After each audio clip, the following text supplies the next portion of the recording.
في البدء كان الكلمة والكلمة كان عند الله وكان الكلمة الله.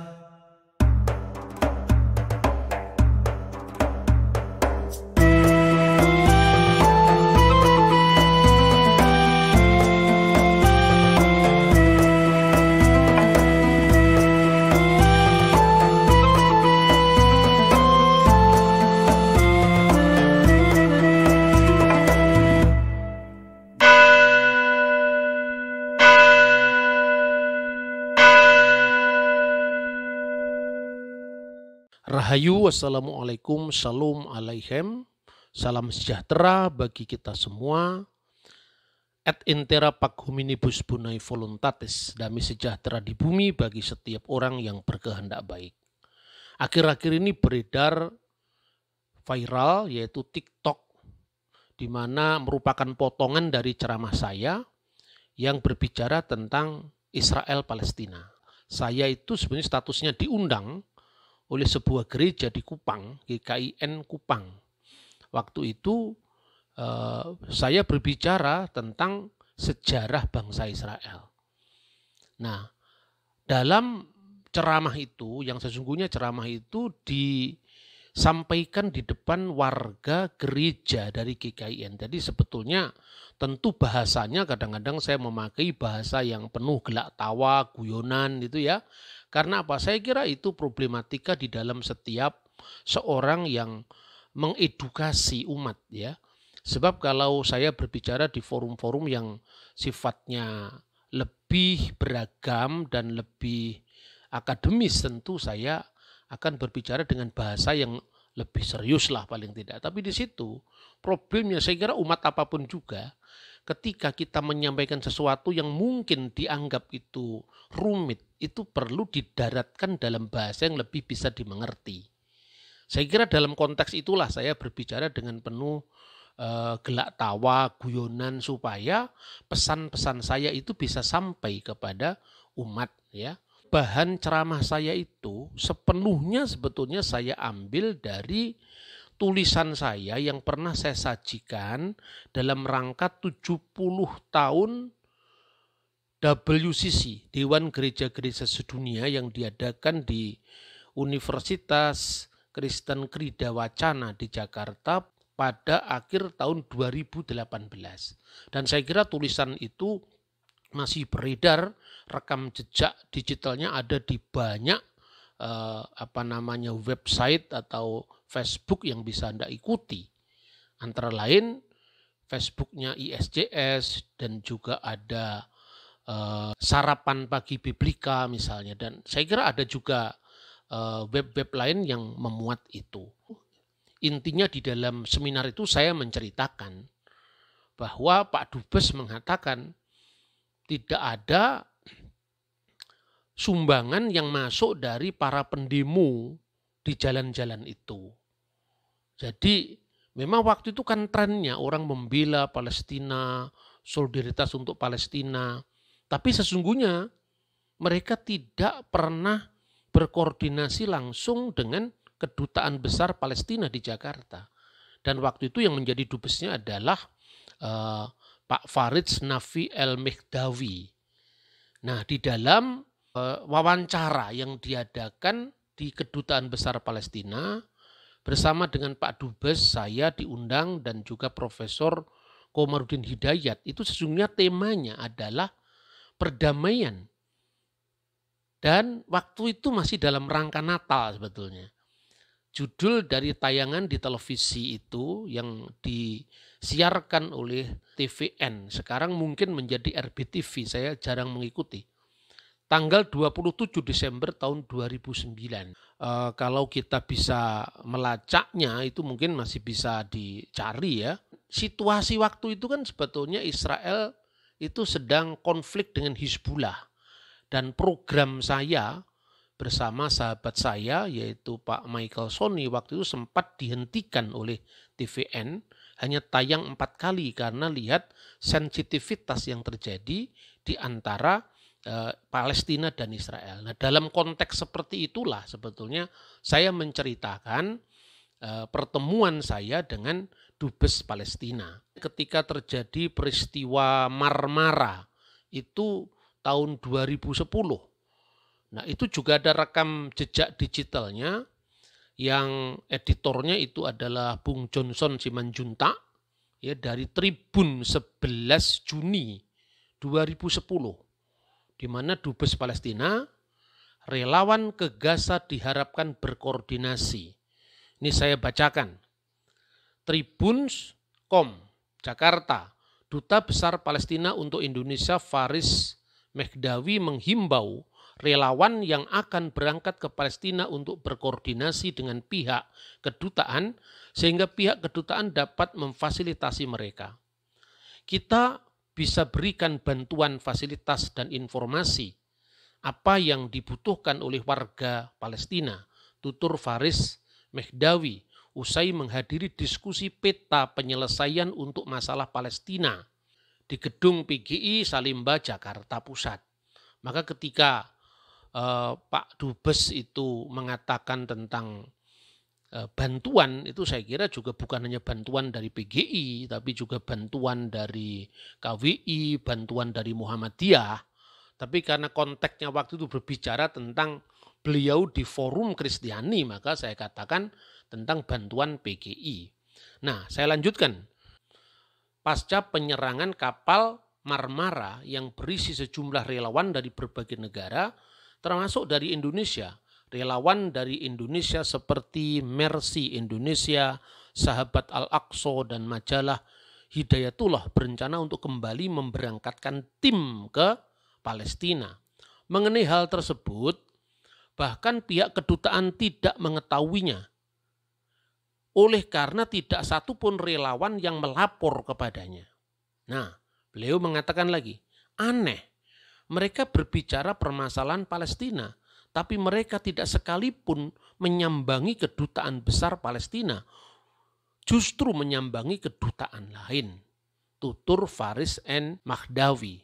Jadi ini sebetulnya situasi ketika saya berbicara ya, jadi itu menggambarkan peristiwa ketika konflik Israel-Libanon dan kemudian setelah itu adalah peristiwa Marmara dan itu Pak Dubesnya masih Pak Faris waktu itu. Selanjutnya beliau mengatakan menurut laporan dari Tribun. Menurutnya yang dilakukan dari Indonesia adalah dukungan secara politik pada segala forum internasional karena Indonesia adalah salah satu negara yang berpengaruh. Negara Palestina juga membutuhkan pengalaman Indonesia memperkuat hubungan bisnis antara kedua negara maupun kerjasama dalam bidang pendidikan. Bukan bantuan militer. Kita tidak berencana untuk melancarkan serangan militer terhadap Israel, katanya. Nah, itu berita yang saya kutip dari Tribun, ya.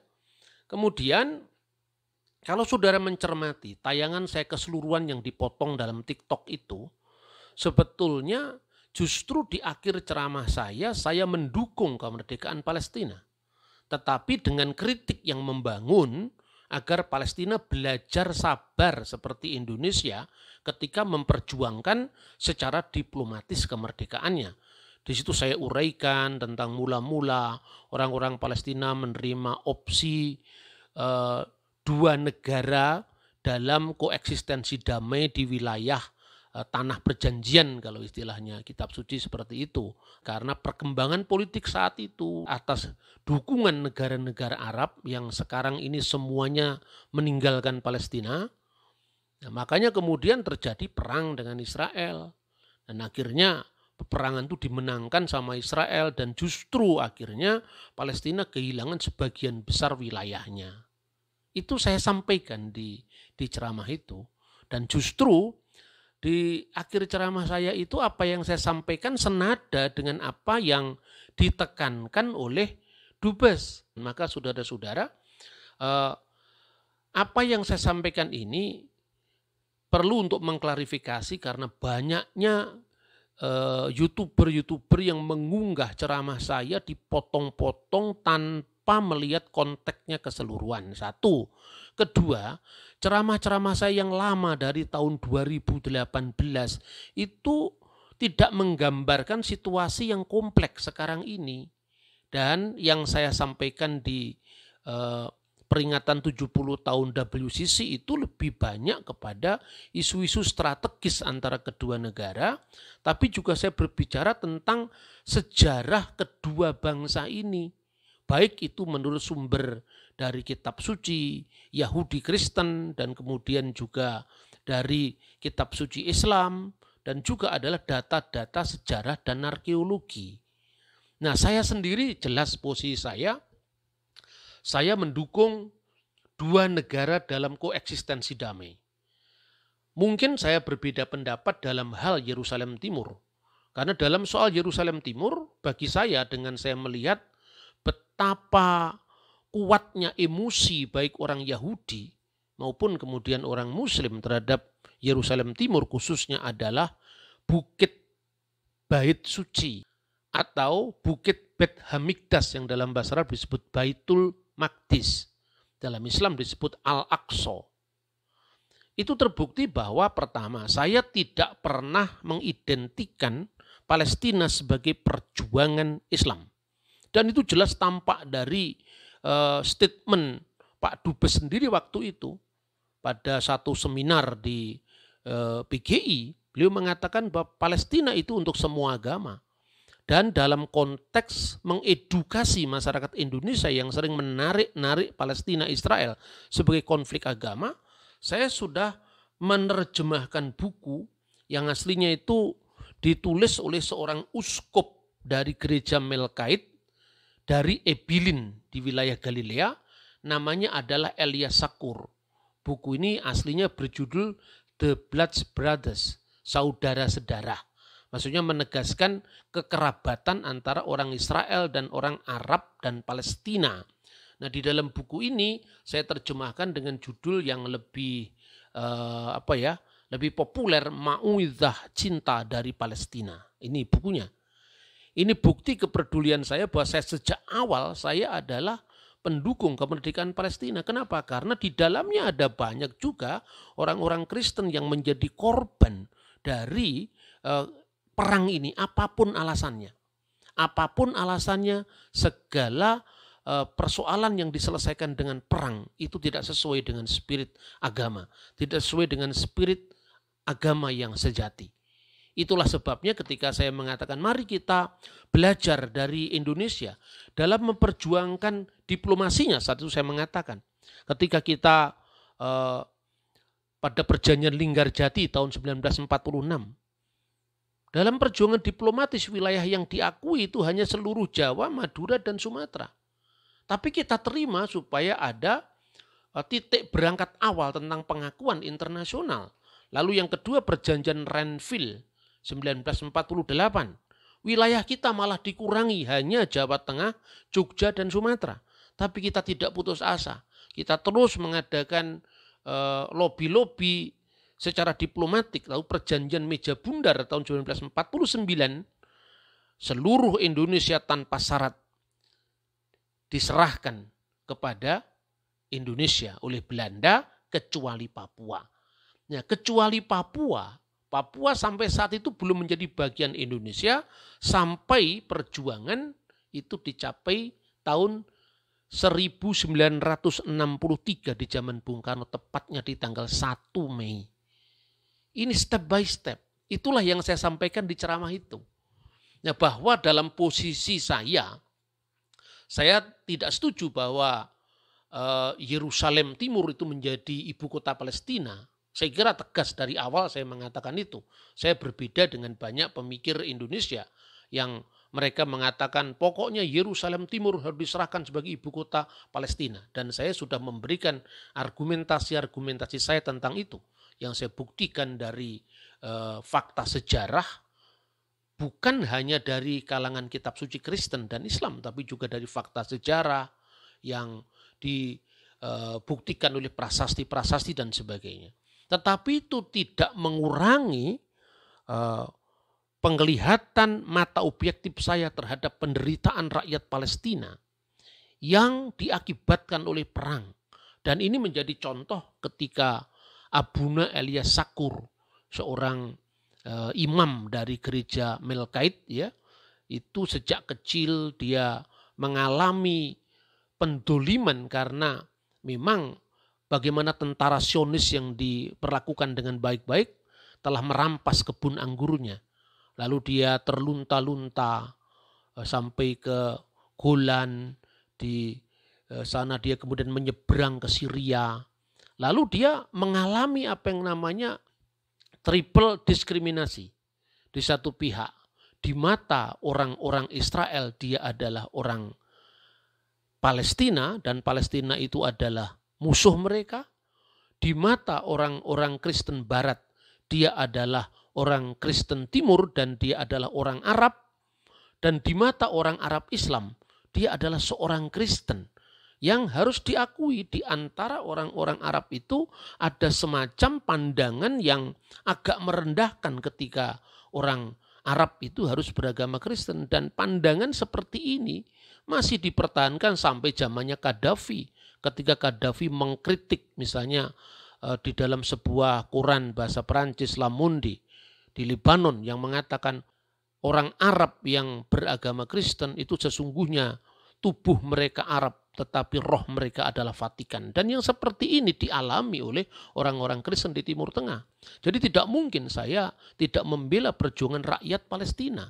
Tetapi perjuangan itu tidak identik dengan perjuangan Islam. Oleh karena itu apa yang saya sampaikan bahwa bantuan yang dibutuhkan adalah bantuan diplomatik, bukan kemudian menambah api permusuhan dengan kita mengirimkan milisi-milisi yang sesungguhnya itu adalah merugikan negara kita sendiri. Saya memakai baju tradisional Jawa ini menunjukkan bahwa darah saya masih Jawa. Dan karena itu kalau saya bicara tentang Israel Palestina, itu karena solidaritas kemanusiaan dan berbicara tentang kebenaran ajaran kitab suci. Jadi tidak lebih daripada itu. Tetapi saya masih berpijak di bumi Indonesia. Merah putih adalah jiwa saya dan Pancasila adalah dasar negara saya. Bhinneka Tunggal Ika adalah roman muka kita semua. Kiranya Tuhan menolong rakyat Palestina yang cinta damai dan juga rakyat Israel yang cinta damai untuk kemaslahatan masa depan. Tuhan kiranya selalu memberkati kita. Terima kasih. Shalom alaikum bishem hamasyah. Assalamualaikum rahayu.